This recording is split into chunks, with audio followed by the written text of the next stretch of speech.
Yo, what's going on, guys? I'm Jay Cartere, and in this video I'm going to be reviewing the Eddie Alvarez versus Conor McGregor fight at UFC 205. And I just want to apologize for some inconsistencies that I made in my last video, some mistakes that I may have made since I was reviewing that fight from memory, because it was a 5-round fight.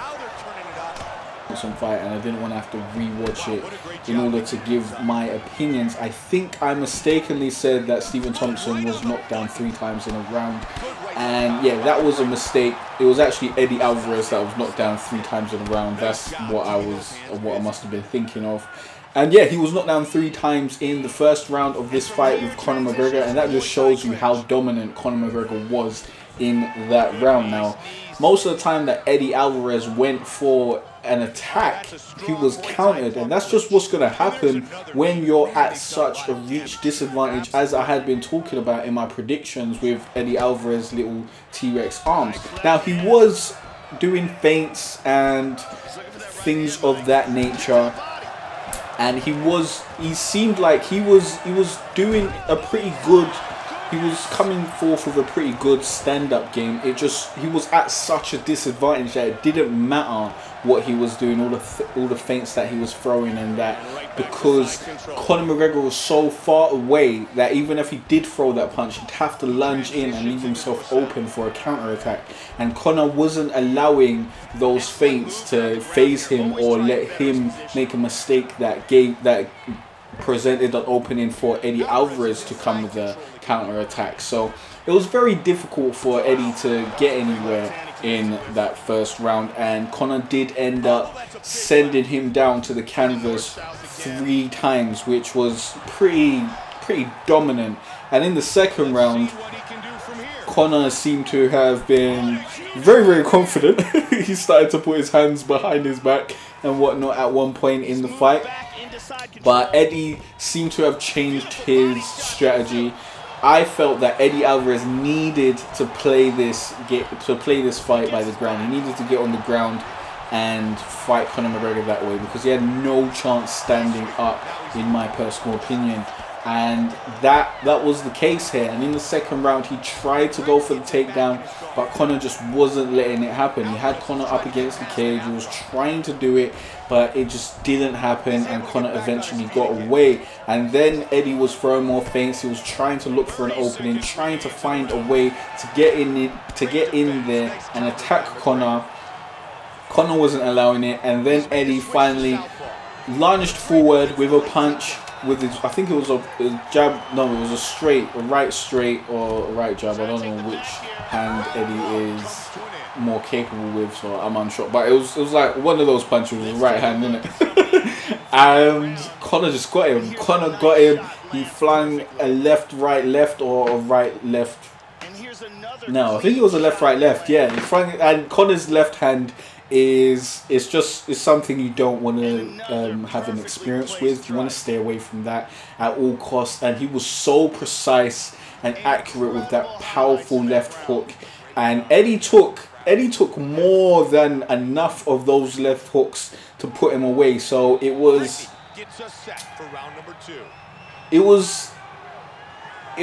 what's the word? Not redeemable. It was admirable.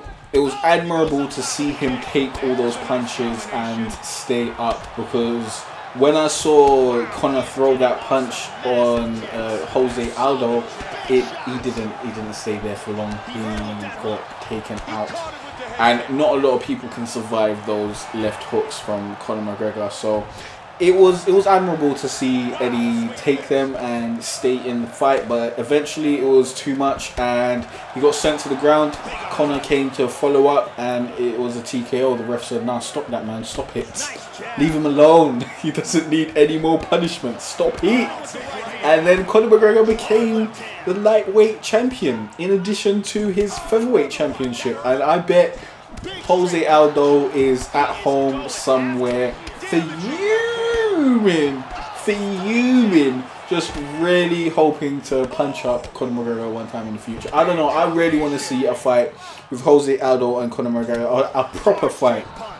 because Jose Aldo was so dominant in my opinion, and I think he's so skillful and such a great fighter that I think he definitely needs another chance at getting his title back, and he needs to have a proper fight with Conor McGregor. I don't know what happened on that day of their first fight and how Conor McGregor's one punch or maybe like two punches got rid of Jose Aldo like they did.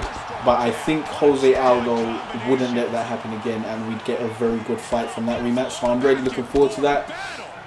After the fight, Conor McGregor had some cheeky things to say, but nothing really of great relevance. And then in the press conference later, he said how he wants a percentage of the company, which makes sense because he's like he is the biggest guy in UFC right about now. Like, there was so many people on my Twitter timeline that were watching this fight just because Conor McGregor's name was there.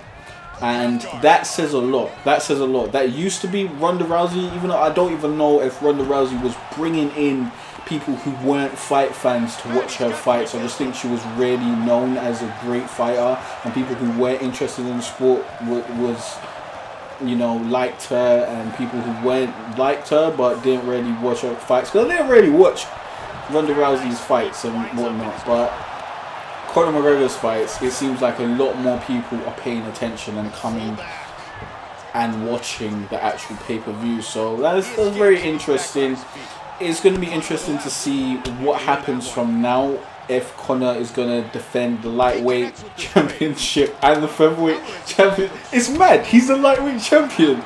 Like, I swear he's a featherweight. He went up, and I don't know how many times he's fought at lightweight, but he fought Nate Diaz. I thought that was the first time he went to fight at lightweight. He lost that match, and then he won the rematch, and then he was fighting for the championship, and now he's a champion, and now he has to defend 2 titles. And I just think that's a bit crazy. Like, if this was WWE or something, then, you know, getting 2 titles and defending 2 titles, not that wild. But the fact that you have to fight, fighting is the most what's the word? The most demanding sport that I know of, in my opinion. And in order, you have to fight to defend both titles, and I don't know how many times you have to defend your titles a year. It does seem like Conor McGregor is pretty active, because I think he had 3 fights this year, or maybe it was just 2. I don't know if the Nate Diaz, the first one, was last year or this year, but the rematch was supposed to happen at UFC 200, so if that had happened, then he would have probably had 3 fights this year. But he was saying that how he's super active. I'm not sure how accurate that is, because I haven't paid super attention to everyone and seen how often fighters fight in general. If you guys know the average amount of times fighters fight a year, please leave a comment down below, educate me on this fact. But yeah, it was a good fight. It was an interesting fight. I predicted Conor McGregor to win by KO in the 3rd round. He actually won by KO, or I think it was TKO, in the 2nd round. And yeah, it happened. Like, he got the win as I thought he was going to get, and he made history. And let me know what you guys thought of the fight in the comment section below. Please hit the like button if you like this video. Also, be sure to subscribe, as I'll be putting out loads more videos. And if you want to check out the rest of my UFC videos, you can click on the playlist on the screen. And I'll see you guys in the next video. Thanks for watching.